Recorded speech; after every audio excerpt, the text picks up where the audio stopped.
아마 우리 기억에 이런 게 있을 거예요. 한때 저도 그걸 봤는데 온 동네에 주산학원이 쫙 널려있을 때가 있었습니다. 주산학원.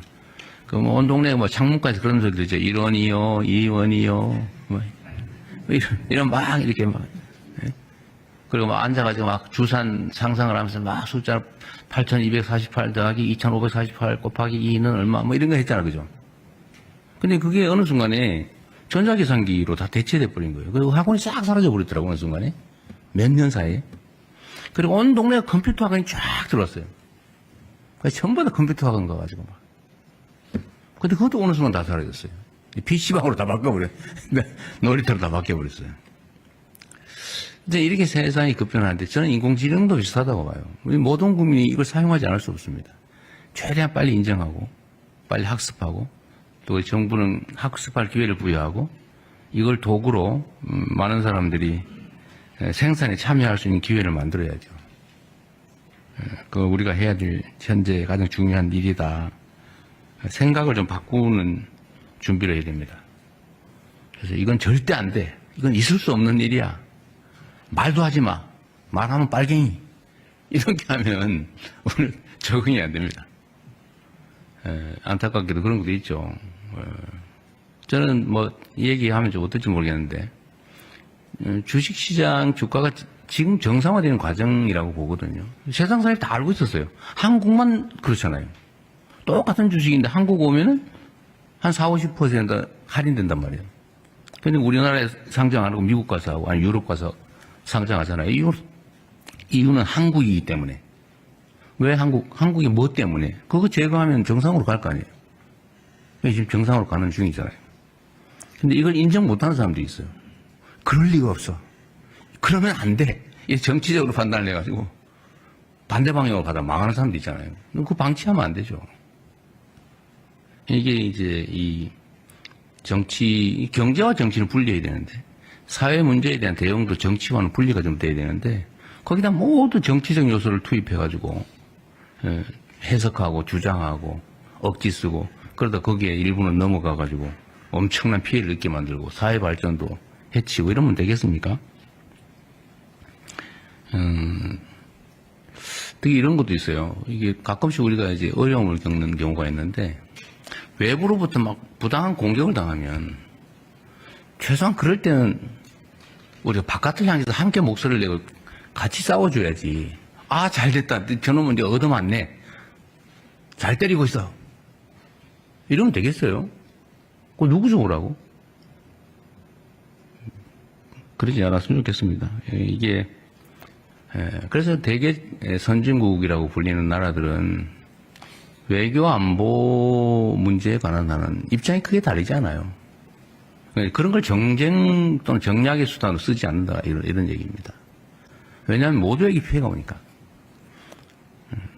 옛날에 그 얘기 있었잖아요. 우주인이 쳐들어오면 우리 모두 함께 싸워야지.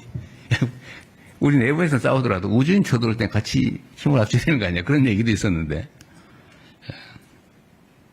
이 외교 안보 문제에 대해서도 이 어려운 국제 상황 속에서는 정말 힘을 좀 모아줘야 됩니다. 왜 싸워요? 정말 이 힘든 국제사회 속에 파고라고 하는 것을 힘을 합쳐서 함께 넘어가면 좋겠습니다. 네, 이상입니다. 언론인 여러분의 협조를 부탁드립니다. 감사합니다. 공의대를 하겠습니다. 국회에 대한 경례.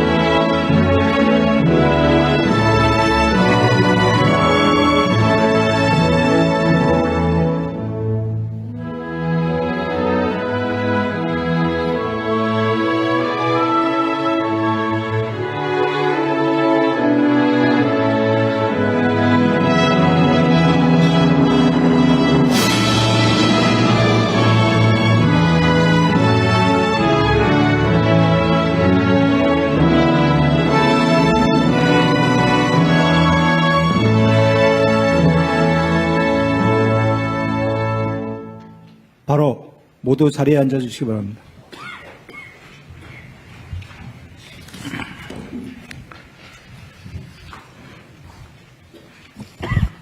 네, 지금부터 제21차 수석 보좌관 회의를 시작하겠습니다. 대통령님의 모든 말씀이 있겠습니다. 네. 요즘은 하루하루가 새로울 만큼 여러 일들이 많이 벌어지는 것 같습니다. 저도 사실은 밤에 잠이 잘 안 오는 편인데 해야 될 일은 산더미처럼 많고 또 할 수 있는 역량은 또 제한적이어서 언제나 마음이 좀 조급하기도 합니다. 뭐 인생이라고 하는 것도 짧고 제한되어 있긴 하지만 우리가 일할 수 있는 시간도 매우 제한적이어서 있는 시간이나마 정말 최선을 다해야 될 것 같습니다. 하루를 이틀처럼 쓰면 더 많은 걸 할 수가 있겠죠. 그러려면은 속도가 중요한 것 같아요. 국가의 일, 소위 국정이라고 하는 거는 어떤 입법을 통해서 제도를 만들고 이제 그 속에서 집행을 하는 행정을 하게 되는데 어쨌든 입법과 행정 과정, 입법과 집행 과정에서 좀 속도를 좀 더 확보해 주면 좋겠어요. 지금 생각하면 벌써 7개월이 휘딱 지났는데 뭐 객관적인 평가로는 뭐 한 일이 꽤 있어 보이긴 합니다만 제가 가지고 있는 기준으로는 정말로 많이 부족해요. 해야 될 일이 너무 많은데 너무 속도가 늦어서 뭐 나름의 이유가 있겠지만 저로서는 참 답답하기 이럴 데 없을 때가 많습니다. 하여튼 우리 집행부서 또 국회 협력 요청이든 집행 지휘든 철저하게 또 신속하게 해주시길 다시 한번 당부드립니다. 국정이라고 하는 건 또 결국은 멋진 이상, 가치, 뭐 이념을 또는 지향을 실천하는 측면도 있지만 또 한 가지는 결국 국민들의 삶을 개선하는 것 아닌가 싶습니다. 세상이 좋아져야지, 등 따시고 배불러야지, 뭐 일단 배고프고 헐벗고 굶주리면 힘들지 않습니까? 그래서 좀 실효적인 정책들을 해야 되는데 보통 생각하면 뭐 아주 획기적인 뭐 어떤 거 없을까 이런 고민들을 많이 하죠. 뭐 그런 게 있을 수도 있죠. 그러나 쉽지가 않죠.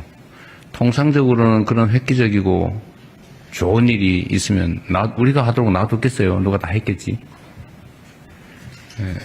그럼 도대체 뭘 하냐? 뭐 열심히 연구하고 검토하고 하기는 하되 지금 당장 할 수 있는 일들을 최대한 찾아서 빨리 많이 하는 것입니다. 저는 뭐 시장 도지사 할 때도 그런 생각을 했는데 작은 일을 많이 빨리 하는 게 중요하다 그런 생각을 해요. 그래서 제가 여러분한테도 한번 그런 조언을 했는데 일이 많이 쌓여 있으면 큰일이라고 하는 걸 붙잡고 끙끙 앓고 시간 보내지 말고 뭐 그건 그대로 고민하되 자꾸 쉬운 일부터 신속하게 해치워라 라는 얘기를 제가 취임 초기에 했었던 것 같습니다. 마치 이제 이게 흩어진 콩알 줍는 거 비슷해서 누가 빨리 하느냐 누가 더 충직하게 열성적으로 하느냐에 따라서 성과가 또 결론이 달라지는 거지. 뭔가 엄청나고 멋있는 거, 획기적인 거 이런 것 너무 집착하다 보면 실제 할 수 있는 일을 못하는 경우도 있는 것 같아요. 그래서 실효적으로 할 수 있는 일부터 빨리 하자. 티끌모아 태산이라는 생각으로 또 우공이산의 자세로 해야 될 일들 속도감 있게 해나가면 좋겠습니다. 오늘은 아마도 국민 체감 정책이라는 걸 준비한 것 같아요. 뭐 내용에 보면 개인형 이동수단 안전대책, 청년자산 형성 지원, 통신비 부담 경감 뭐 이런 것들을 많이 준비했는데 잘 준비한 것 같습니다. 참고로 하나 얘기를 하면 제가 이번 대선 말고 그 이전 대선에 아마 작고 쉽게 할 수 있는 일, 소확행, 작지만 확실히 할 수 있는, 그때 그걸 뭐 수십 개를 했는데, 그것도 한번 참고해 주시면 좋을 것 같아요. 그 중에 실행 가능한 거, 웬만하면 실행 가능한 걸 했는데, 필요한 것들을 했는데, 그것도 한번 참고해 주시면 좋겠습니다. 하여튼 일상 속에서 이 작은 부분이라도 개선할 수 있는 성과들을 꾸준하게 또 속도감 있게 시행해서 쌓아가면 좋겠어요. 근데 결국은 그 작은 것들이 모여서 큰 변화를 만들어냅니다. 국민 삶의 대전환이라고 우리가 얘기하지만 그게 어느 날 갑자기 뭔가 획기적인 기발한 정책을 통해 되는 것은 아니다. 부지런해야 된다. 제가 그 말씀을 한번 드렸습니다. 제가 공직 인사에서도 그런 얘기를 많이 했는데 일단은 물론 방향이 중요하죠. 이렇게 어느 쪽으로 할 거냐. 그 다음에 중요한 거는 성실함이에요. 예를 들면 기술, 기능 이거는 역시 중요하긴 하지만 세 번째다. 충직함. 그게 중요하죠. 충직하지 않고 기술만 뛰어난 사람들이 보통 나쁜 짓을 많이 합니다. 그런 면에서 충직하게 성실하게 맡은 역할들을 잘 해주시고 또 이런 사안들도 잘 발굴해 주시길 바랍니다. 그리고 그 과정에서 언제나 중요한 것은 이제 수요자들의 시각입니다. 우리는 물론 소위 여기서 말하는 어공들은 좀 다른데 이제 늘공 인분도 꽤 많죠. 직업 공무원. 근데 오랫동안 공직을 하다 보면 시각이 고정이 됩니다. 그러니까 이게 역지사지가 잘 안 돼요. 말로는 하는데도 안 돼요. 왜 그러냐면 한쪽에 서 있는 자리가 그래서 그렇습니다. 저쪽 입장 카메라맨 쪽에서 저를 보는 각도나 상황하고 제가 이렇게 보는 각도 완전히 다르거든요. 근데 저는 저쪽에 서 있을 일이 없기 때문에 저쪽 우리 카메라맨께서 어떻게 보는지 저는 잘 몰라요. 물론 다행히 이제 방송 화면으로 볼 수는 있죠. 근데 그렇게도 잘 안 되는 게 이 공직사회이기 때문에 보통은 공급자적 마인드라고 하는 게 이제 문제가 됩니다. 잘하려고 하는데 안 돼요. 보는데도 안 보여요. 이제 그런 걸 인정을 좀 하고 언제나 수요자 측, 우리 국민들의 시선으로 좀 보도록 노력해야 된다. 그분들 직접 만나서 얘기 듣는 게 제일 좋죠.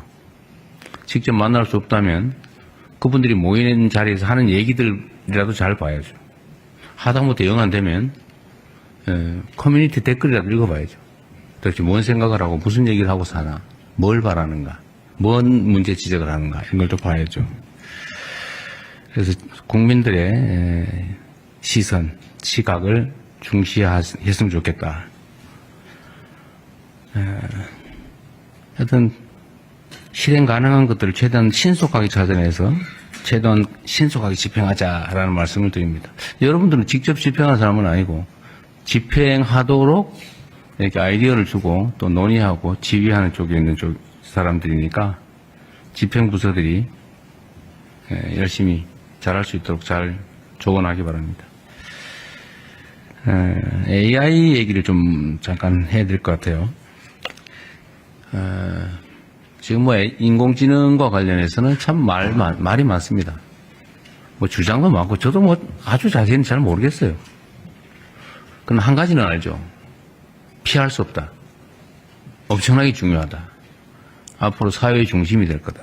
이게 우리 국민들의 또는 인류의 삶을 통째로 바꿀 거다 정도는 감이 옵니다.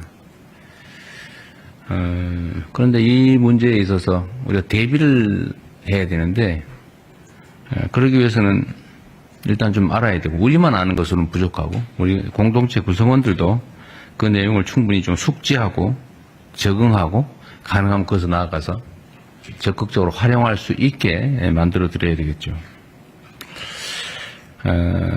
두 가지 측면이 있을 겁니다. 이게 이제 주는 효율적 측면, 좋은 면, 유용한 측면도 있는 반면에 또 위험한 측면도 있죠. 위험한 측면은 악용되는 사례도 있겠지만 또는 이게 지나치게 한쪽으로 집중이 돼서 우리 사회의 양극화를 극단적으로 만들 가능성이 매우 높지요. 그러면 그에 대한 대비책도 필요할 거다. 제가 성남시장 때부터, 한 십몇 년 됐죠, 벌써.